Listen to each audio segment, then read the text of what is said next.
So I was recently inspired to do a top 10 favorite bonsai trees video. It was the channel Bonsai Northwest that did this recently, and I thought it was a cool idea. So credit to him. If you haven't checked out his channel, I would go check it out. He has cool trees, makes cool content. So the next question is, what qualifies as favorite? Because as you can see, I have a lot of trees to choose from, and it was actually not an easy task for me to pick my top 10. So I said, okay, what does favorite mean? And the easiest explanation I could give is, if there were a fire tomorrow and I only had time to save 10 trees, which 10 would they be?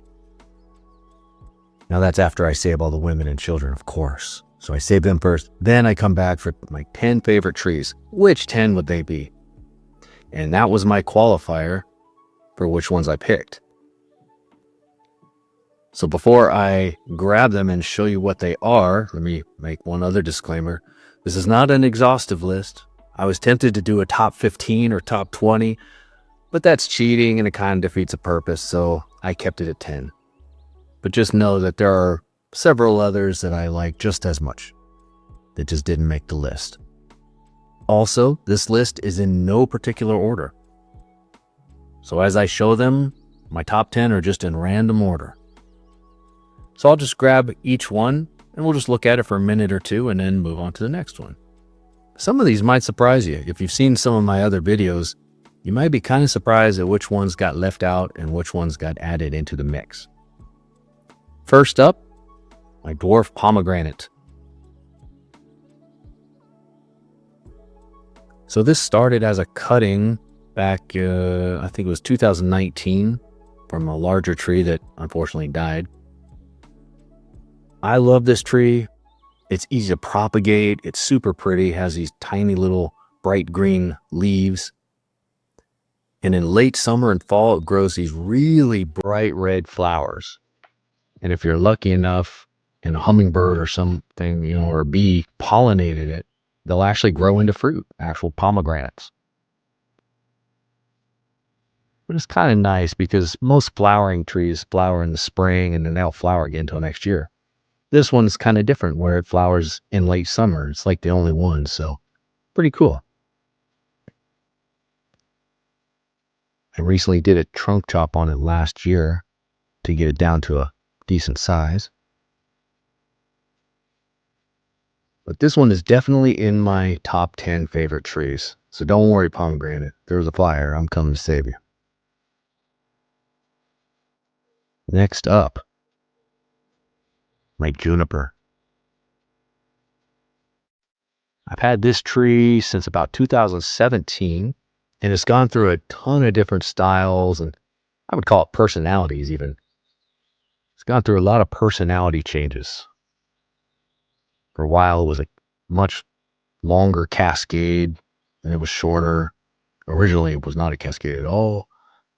Now I'm kind of going for this pad effect. You can kind of see like separate individual pads. It looks a little patchy for now, but I just started the pads recently. It'll get more pronounced. Like all trees, it has some work to do and it has a ways to go and some corrections needed, but I've had it a long time and it's definitely one of my favorites.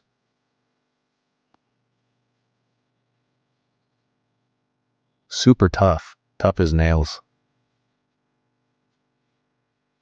One theme I've noticed with these top 10 is age has something to do with it. There's a certain sentimental value that comes along with the tree you've had a long time. Next up, a dwarf schefflera. This is the one I call Sheffy. This one originally started as part of a clump style back in 2018. The first clump style I ever tried, and I've tried a lot. I separated the pieces of the clump out for whatever reason back then, and this was just one of the pieces. It has since then turned into what it is now. I don't even know what style I would call it. Maybe a multi-trunk?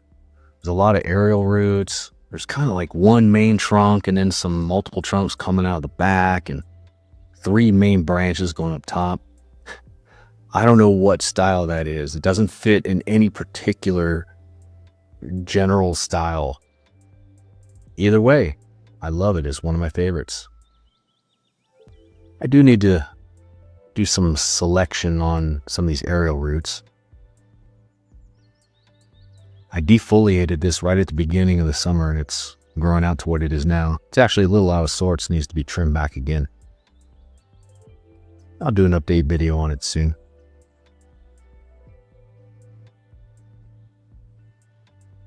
They propagate easy.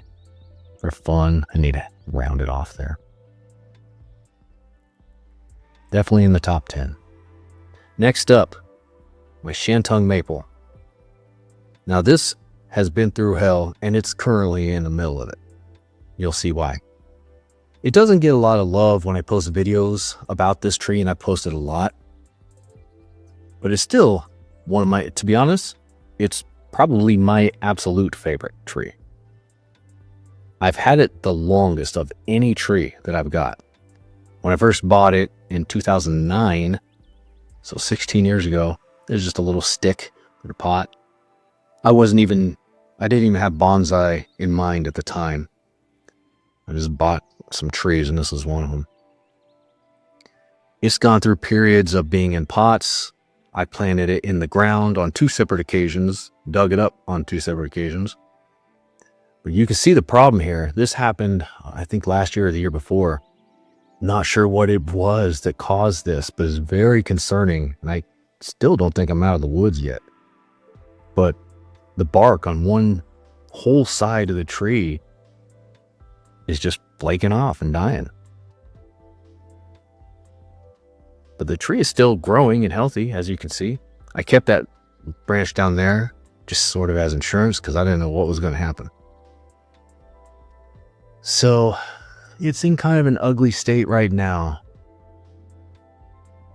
But otherwise, I don't know if I'd call it rare, but it's not one you see a lot. Super tough. Tougher than Japanese maples. It's actually a Chinese maple from the Shantung region of China. Next up is a Ficus benjamina, one that I refer to as my kid's bonsai.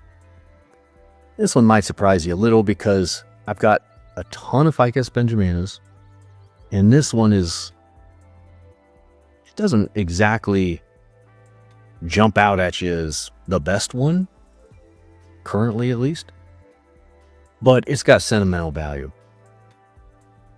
I got my kids a bonsai tree some years ago for Christmas. This was a cutting from that tree. That tree they asked me to hang on to for safekeeping, and that tree died under my care, which makes me the worst father in the world, of course. But anyways, a cutting of it survived, and this is it.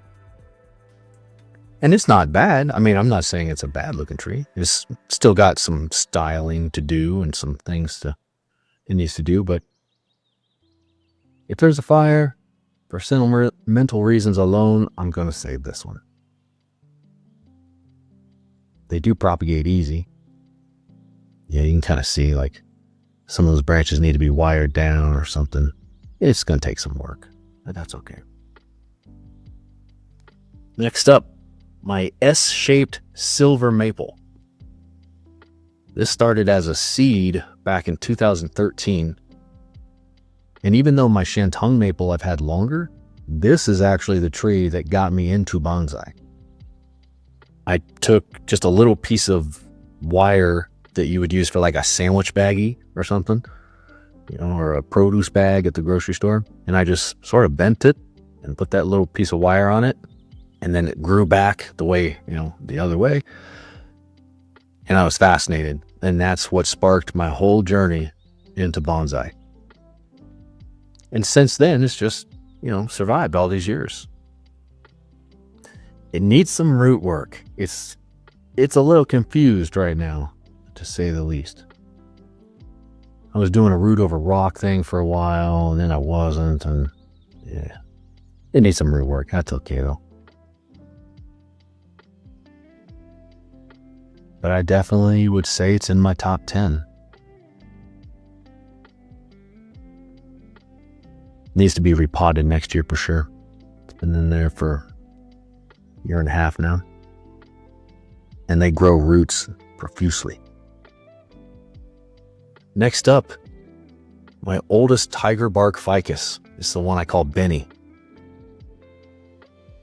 This one's got a weird experiment going with this sacrificial branch, which drives me crazy to look at because it's so big and awkward and ugly and in the way, but it's working. And I'll give you a closer look here so you can see what I mean.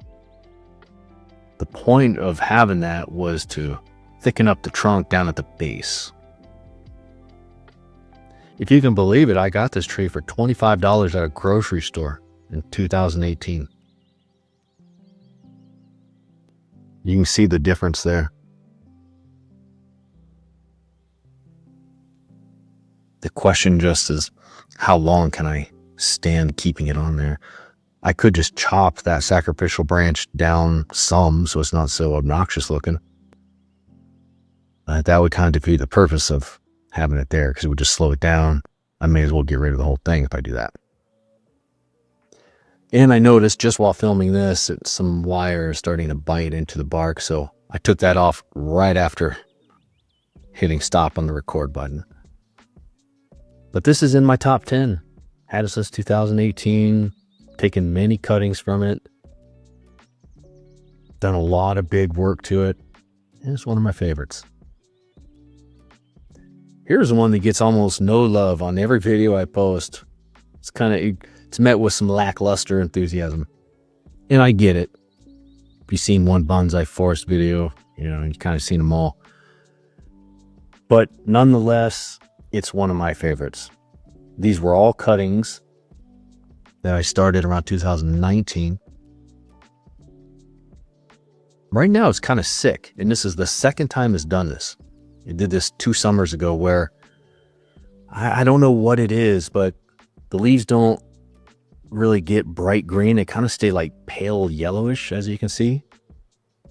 And then a lot of the leaves kind of get brown and just die, and it doesn't grow very much. I'm not sure what it is. The one right next to it has bright green leaves. They're getting the same amount of water, same soil, same everything. It's not Dutch elm disease because that will just kill them. There is no, as far as I know, there's no cure for that.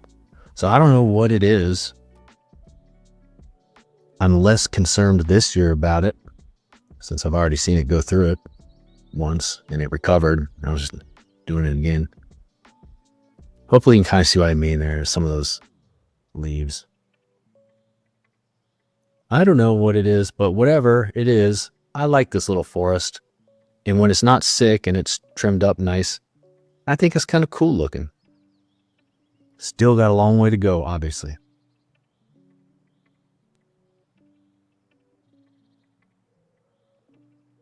Next up, and now it's starting to get tough. I had to really think about this. My 2 little leaf ficus. I've let it grow and neglected it, as you can see with all the spider webs. I cleaned it up a little bit, got rid of some of those spider webs. But I think this is in my top 10 because around here at least, it's kind of rare. I've only ever seen 1 2 little leaf ficus for sale around here. And this is it. I snatched it up. It was like $35, I think. Great deal. It's had a tough go the past couple of years. There was a storm one day and it fell off the bench and was out of its pot, and I freaked out. But it's definitely recovered. So I think this weekend I'm going to trim it up and I'm going to repot it because it needs some root work. I sort of approach the root work in phases, which you'll see here in a second. Cool trees. It's a branch of Ficus benjamina, but just, a hybrid branch where it's got little tiny leaves, curly branches. It loves to back bud in the wrong spot sometimes, but that's okay. It's still getting saved if there's a fire. And then last up on the list is this Amur maple. I started this from seed back in 2019, maybe 18. I think it was 19. But it's got cool movement. It's got great fall colors when it's fall. The one weird thing about these Amur maples that I've experienced with many Amur maple trees many different times is that the pruning on them has to be timed just right. And I haven't quite nailed it yet, but it's got to be right, because if you prune it at the wrong time, it just sort of gets sad and stops growing. And that happened this year with this tree and its brother tree. So I haven't got the timing down perfect. Last year I did, and I had to trim it 3 or 4 times because it just wouldn't stop. But I think that's why it's in my top 10, is because it's kind of unique and weird. So that's it for my top 10. Hopefully you can appreciate how hard that was, because look at all these trees that I had to pick from. And each one has a different story, believe it or not. Each one of them started at a different time for a different reason, went through different things. I've got different goals for different styling things. So it was actually really hard to come up with a top 10 list, but it was a fun exercise to do. Big thanks to Bonsai Northwest for inspiring me to do it. I would actually recommend that everybody do this, just because it kind of makes you aware of it. You know, you love each one of your trees, and I like this one, or I like that one. But when you really gotta pick just 10, it makes you examine, why do I like this one? Is it sentimental? Is it style reasons? You know, what is it? Maybe you're not into that kind of thing, but kind of a philosophical approach, and makes you reevaluate which ones you love and why you love them.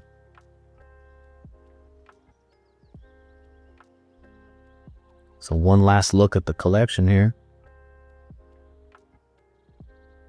I imagine this top 10 list will change with time. That's one that almost made the list right there. But that's it for now. Thanks for watching my top 10 favorite trees. Appreciate it. Have a good rest of your day, everybody.